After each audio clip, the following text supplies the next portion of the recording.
haraka ya nchi yetu, tungepata mafanikio makubwa ya kihistoria. Hawataki, wanatafuta madaraka, watu wanatekwa, watu wanauawa, watu wanaporwa mali zao. Kikundi cha watu wachache sana kinajenga ukwasi na utajiri mkubwa na wingi wa fedha kutoka katika vyanzo visivyojulikana, ndio wamejaa mjini. Mimi naunga mkono matajiri waongezeke, lakini kwa njia halali.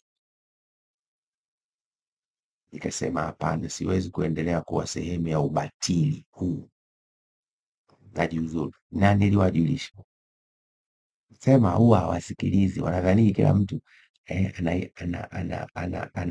anaweka mbele tumbo lake. Ndio. Na leo nitawapa stori moja yangu binafsi. Kwa muda mrefu, ukiacha mimi kuzungumza na mzee Butiku, hata akinikatalia sio tatizo, lakini ilibidi nimwambie mama yangu kwa lugha ya upole anielewe. Mimi ni mtoto wake na familia yangu, niwaambie, kubalini mpite kipindi cha shida. Kama mnaniamini, niungeni mkono, tukomboe hatima ya nchi yetu ya Tanzania. Inabagazwa, inabanangwa, mustakabali wake unatindinganywa, rasilimali zake zinahondomolewa. Ni chukizo hata mbele ya Mungu. Niliwaambia baadhi ya marafiki zangu napanga kuacha kazi, kwa sababu sipati amani kufanya kazi kwenye serikali hii inayofanya mambo ya kidhalimu. Niliwaambia baadhi ya watendaji wenzangu wizarani, sitawaambia. Namkumbuka ndugu yangu mmoja, nimweke kapuni jina, nilimwambia naye anachanganyikiwa. Sasa polepole itawezekana. Nikamwambia hivi, mimi namwamini Mungu, hata mimi mbele sioni, lakini namwamini Mungu. Mungu anaweza. Mimi ni chombo tu kidogo kisichokuwa na hadhi wala maana, lakini nimekubali Mungu anitumie ili kusudi lake hapa duniani litimie na jina lake litukuzwe, baada ya kuwa tumekomboa hatima ya Watanzania. Kwa sababu hatima ya nchi yetu ikikombolewa, kusudi la Mungu la maisha mazuri matamu ya watu wake litatimia hapa Tanzania, na likitimia, Mungu atajivunia watu wengi watakaoelekea kwake, kwa sababu wana maisha mazuri. Lakini saa hizi wanabagazwa, wanabanangwa na mali zao zinahondomolewa. Wanapata saa ngapi muda wa kumpenda Mungu? Wanapata wapi ujasiri wa kusema Mungu anaipenda nchi yetu? Hawa wanaosema wana uchaguzi, kweli nawaambia ukweli, hawa wanaitika kwenye mamlaka ya giza. Haki na wavyeli. So mimi nimekataa. Kwa huko kwenye vikao vya ndani wanasema polepole kazi maalum, ni waongo na wapuuzeni. Wapuuzeni kabisa, hawana maana, wapuuzeni. Kama mimi niliacha kazi na wananiwinda, kama mimi kazi maalum, mbona wananiwinda? Wananitafuta kwa udi na uvumba. Kama mimi nafanya kazi na wao, kwani wananitafuta? Wananitafuta tena kwa kificho. Ogopa mtu anayekutafuta kwa kificho, ni mtu mbaya na hatari sana. Akikupata atakupoteza kwa kificho. Ogopa sana. Kwa wana CCM wenzangu, kwenu hili, wapuuzeni. Mama Samia na Emmanuel Nchimbi hawana dhamira njema kwenye nchi yetu ya Tanzania. Namna nzuri kabisa ni kuto kubariki najisi hii wanafanya kwenye nchi yetu.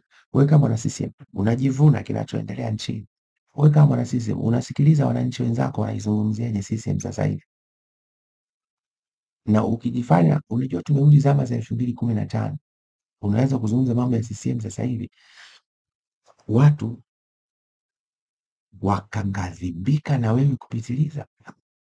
Msikubali. Msikubali wana CCM na Watanzania, tusikubali hadaa hizi. Kwenye mikutano wanaweza wakasombelea watu sawa, lakini msikubali kuhadaiwa na hawa, msikubali, tuwakatae, sio kwa boksi la kula, kwa kuto kwenda kubariki najisi kama hawatageuka. Na mimi nina imani kubwa na namwamini Mungu, hii kazi bado muda kidogo.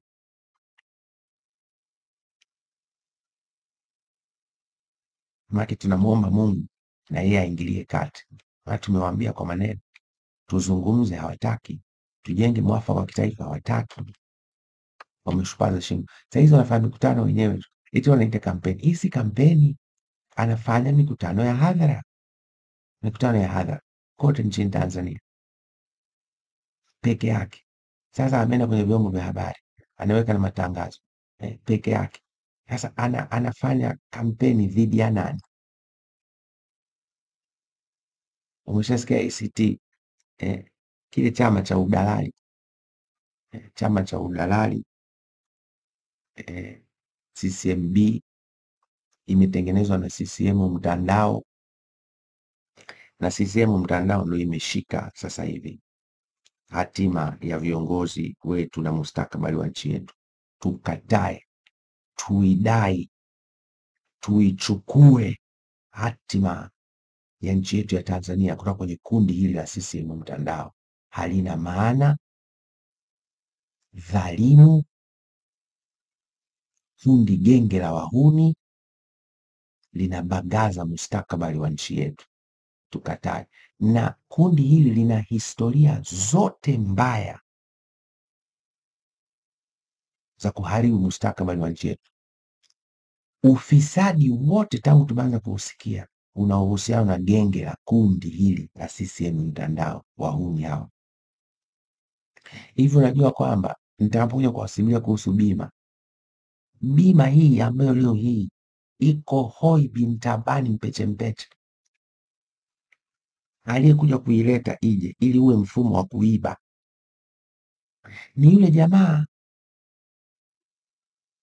yule aliyenisema, nikaja nikawaambia namna gani anatuibia.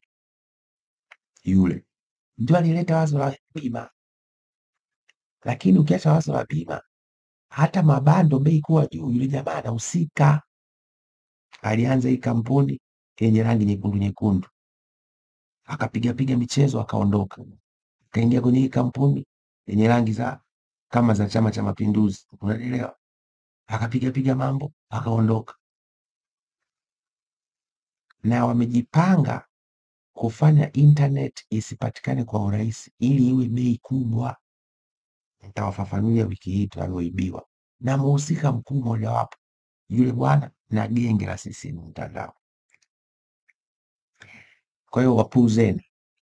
Alafu hii kuhusu, unajua nimeona vyombo vya habari vile vikubwa havizungumzi kabisa na vinaona aibu kuzungumza mambo ya msingi kwenye kampeni. Unajua kwa nini? Ni mambo mawili.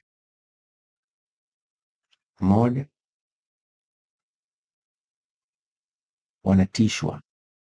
Ukiangalia idadi ya vyombo vya habari vile rasmi na vile vya mtandaoni ambavyo vimepewa makatazo, maonyo, vitisho na TCRA, utastaajabu. Mimi kila anayepewa analetea, bwana nishapigwa onyo, bwana nishapigwa onyo, bwana nishapigwa onyo. Unapigaje watu maonyo wakati wa uchaguzi kwa sababu tu wanataka kutoa sauti za pande zote? TCRA. Na ninyi dawa iko, dawa inachemka, inachemka. TCRA inatakiwa very independent, lakini inashikwa masikio katika namna ambayo Kiingereza ningesema intellectually dishonest. Yani hakuna akili kabisa ya kitaaluma inafanya kazi sasa hivi pale. Ni maelekezo yasiyokuwa na msingi ndio yanafanywa kazi. Sasa leo tunaruka wakati wa kampeni, tuone mtakata. Lakini sababu ya pili, mlungula. Wengi ya waandishi wa habari wamepigwa mlungula. Sasa niwasikie jeshi la polisi, Polepole njoo tupatie maelezo ya ushahidi tufuatilie. Sasa leo nakupeni ushahidi mwingine kwamba vyombo vya habari vinapigwa mlungula. Unakumbuka siku moja ilifanyika tuzo za kalamu sijui ya Samia, unakumbuka kalamu ya Samia, wakapewa pesa watu pale. Kitu kimoja kinyume kabisa na taratibu za matumizi ya fedha za serikali katika ngazi ya mawizara na taasisi za umma ni kutoa hela mbichi, ni mwiko. Mimi nimekuwa mkuu wa wilaya, nimesimamia halmashauri zaidi ya moja. Hela mbichi, matumizi ya hela mbichi ni mwiko. Mimi nimekuwa mkuu wa kituo na balozi. Matumizi ya hela mbichi ni mwiko. Siku ile kwenye kalamu sijui ya Samia, zile tuzo, unakumbuka wizara zilikuwa zinakuja pale na malundo ya fedha. Wizara zinakuja na malundo ya fedha, zinamkabidhi Mtungi. Wizara inakuja na lundo la fedha, inamkabidhi Mtungi. Wizara inakuja na lundo la fedha, inamkabidhi Mtungi. Waandishi wengi waandamizi siku ile wamepigwa malundo ya fedha hadharani mbele ya TV, kinyume na taratibu za matumizi ya fedha ya serikali ngazi ya wizara.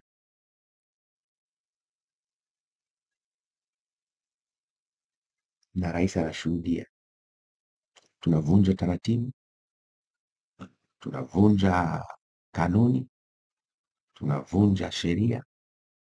Maana yake tunavunja na katiba ambayo ndio sheria mama. Sasa ule mlungula ule ndio unafanya kazi sasa hivi. Kwa ukitoa vitisho ni mlungula, mlungutu zile. Na mwandishi mwingine wa habari anatoka anasema uongo, mlungula.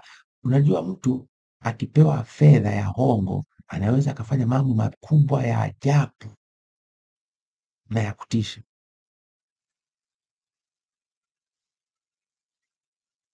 Bahati mbaya sana. Sasa tuende kwenye hoja ya leo, uwezeshaji wananchi kiuchumi. Chama na viongozi wake wanasema watatoa bilioni 200 ndani ya siku 100 kuwezesha wananchi kiuchumi. Iko hivi, hoja sio hela. Hoja sio hela. Hoja ni muundo, mfumo, utaratibu, malengo, matokeo, okay, na namna tutatekeleza jambo hilo la kuwezesha wananchi kiuchumi. Hayo niliyoyasema yote hayajafanyiwa kazi.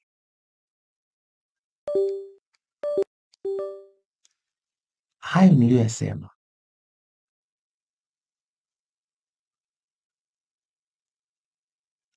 niliyoyasema yote hayajafanyiwa kazi. Yote hayajafanyiwa kazi. Sasa unaposema unakuja kutoa bilioni 200 ni katika msingi upi? Mbona hawafafanui? Msihadaike, msidanganyike. Mbona hawafafanui? Sasa nitakupeni mfano. Nchi hii hela sio tatizo, hela ipo. Tatizo wanakula. Tena nitaonyesheni hela walizokula ndani ya kipindi hiki Mama Samia ameongoza miaka 5, na namna ambavyo hazisaidii watu maskini. Tuende kazi. Lete hotuba ya waziri wa fedha Mwigulu Nchemba aliyoitoa bungeni. Bunge hili bunge hili la mwezi wa 7 ambao ndio linafanya 2025 2026 mwaka wa fedha. Ukienda ukurasa wa 197 wameeleza kwa wastani makusanyo ya ndani ya halmashauri, Kiingereza wanaita OSR, Own Source Revenue, kwa miaka mitano kibajeti. Kwa mujibu wa sheria, makusanyo ya halmashauri ya ndani yanatakiwa yakatwe 10% itolewe mikopo kwa vijana, wanawake na ndugu zetu watu wenye ulemavu. Sasa nitakupa takwimu ili uelewe bilioni 200 ni danganya toto, waongo wakubwa hawa. Mwaka 2021 2022, mwaka wa bajeti wa kiserikali, makusanyo ya ndani ya serikali 10% yake ambayo ndio inaenda kwa vijana, wanawake na watoto ilikuwa bilioni 88.9. Mwaka 2022 2023, makusanyo ya ndani ya halmashauri 10% yake ya jumla ilikuwa bilioni 102.1. Mwaka 2023 mwaka 2024, mwaka wa fedha, 10% ya vijana, wanawake na ndugu zetu watu wenye ulemavu ilikuwa bilioni 114.7.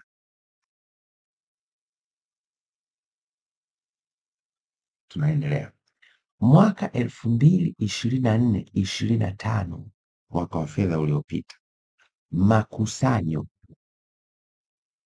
ile 10% iliyotengwa ilikuwa bilioni 135.6, kwa sababu sheria inasema tenga tenga tenga. Na mwaka huu wa fedha tunaangalia kibajeti, tumepanga kukusanya. Hii ndio iko kwenye mujibu wa mwongozo wa bajeti, hotuba ya waziri na kila kitu. Asikudanganye ni mtu hapa. Ni bilioni 136.06. Hii ni miaka mitano ya Mama Samia.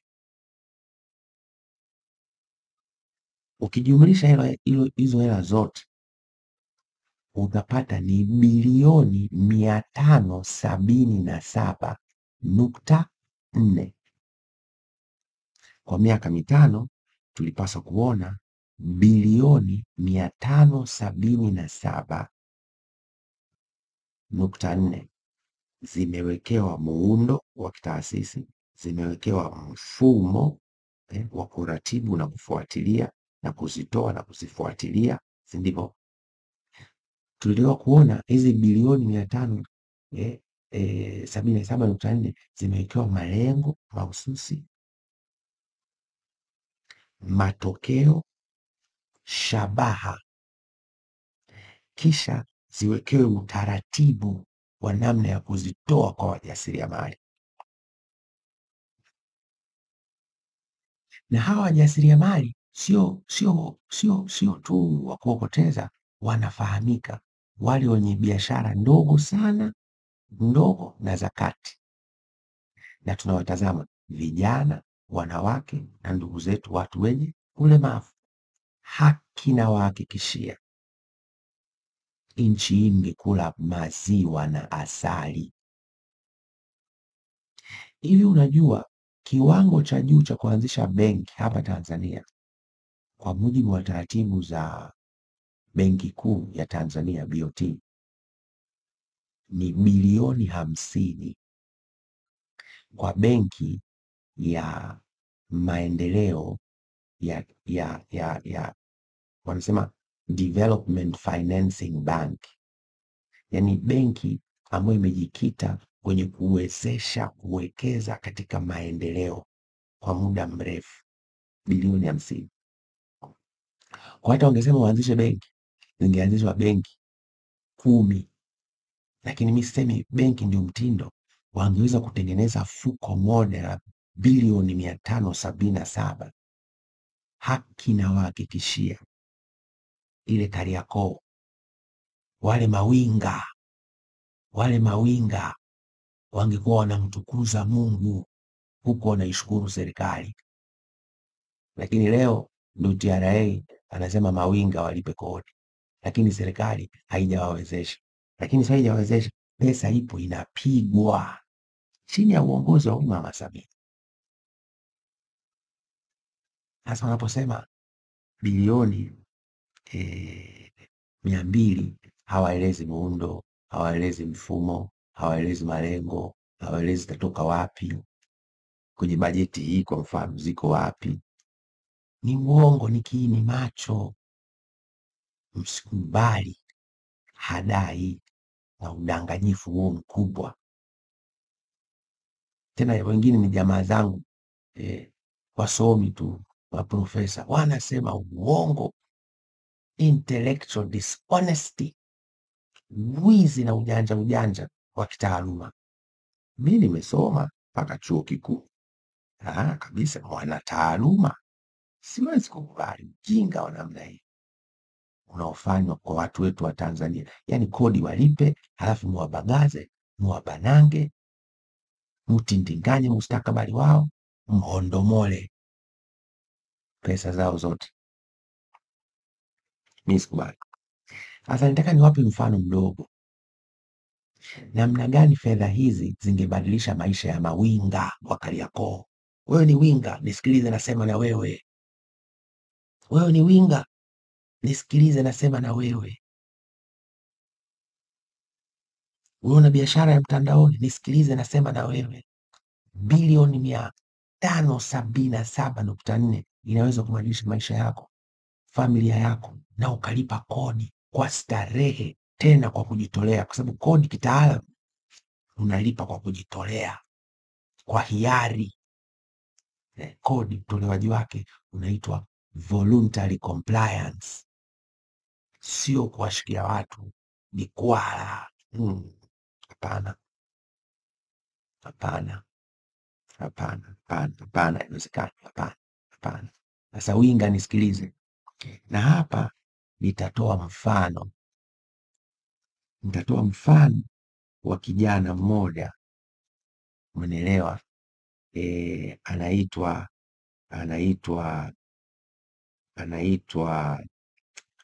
bwana atakupotea, anaitwa, ngoja niwaambie, nimesoma hapa,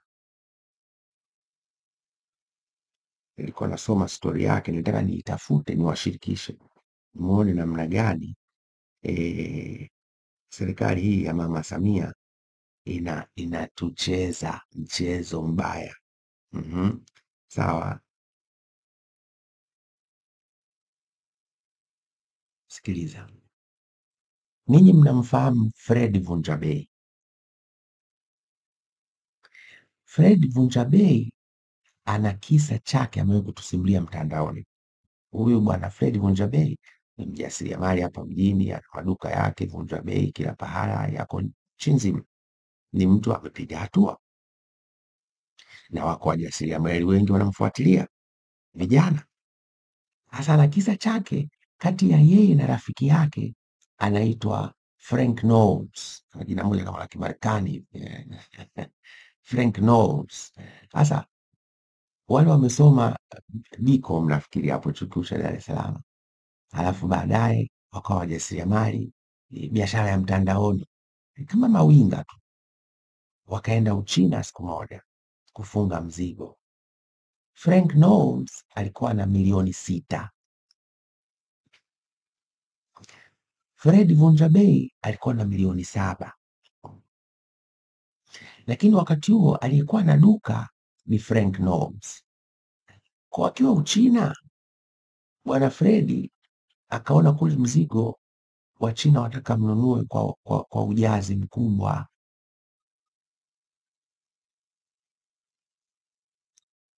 na milioni 6 na huyu 7 vipunje visingewezesha kupata mzigo wa kueleweka. Vunjabei akafanya jambo la kishujaa katika maisha ya urafiki na undugu na kufanikiwa kwenye biashara. akamwambia Frank Knowles, sikiliza, hii milioni 7 chukua wewe, kwa sababu una duka tayari, unganisha na ya kwako 6 zitakuwa milioni 13, funga mzigo tuenzetu nyumbani. Frank Knowles akababaika, lakini akachukua, wakafanya funga mzigo, wakarudi nyumbani, mzigo wa milioni 13, wakarudi Bongo. Ndani ya miezi 6 Frank Knowles alikuwa ametengeneza faida ya kutosha kumpa fedha ya kuanzisha biashara Fred Vunjabei milioni 20 cash taslimu tufu, ndani ya miezi 6, sio miaka 10. Ndani ya miezi 6 Frank Knowles anampa Fred Vunjabei 20 milioni 20. Bro, naye kafunge mzigo. Nataka kusema nini? Milioni 13 ilibadilisha maisha ya Frank Knowles na Fred Vunjabei. Leo wanaitwa mamilionea kama sio mabilionea. Sasa sikiliza, niwaambie kitu, mimi mnafanya mzaha na maisha. Hawa wanaofanya mikutano ya hadhara,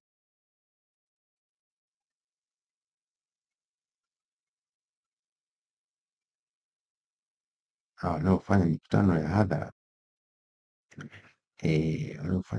ya hadhara wanatindinganya mambo, wanadanganya. Nataka nikupigie hesabu hapa. Bilioni 577 tukiwapatia watu wenye wanaohitaji milioni 13 kubadilisha maisha yao. Nazungumzia biashara ndogo na za kati, kwa sababu duniani 97% ya chumi za dunia zinashikwa na wale watu wenye biashara ndogo sana, ndogo na ya kati. Kiingereza wanasema micro, small and medium enterprises. Sasa upigie hesabu. Bilioni 577 bilioni zinahesabiwa hivi, napiga calculator iko hapa. Nilikuwa nawaonyesha hapa, mnaona ndivyo? Ndio. Twende pamoja. Unaandika pap pap pap, hiyo inakuwa 500,000. Pap pap pap, hiyo inakuwa milioni 500. Pap pap pap, hii sasa inakuwa bilioni 577. Okay? Bilioni 577.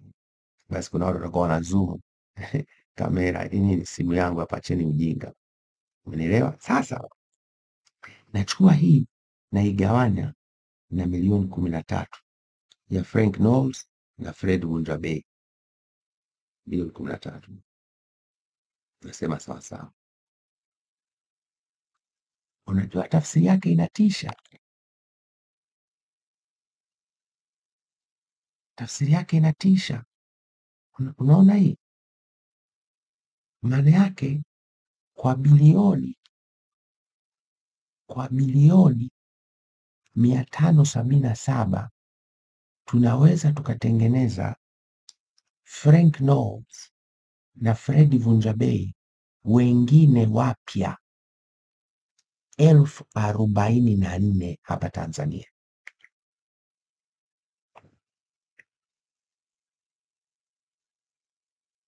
Nimeogopa.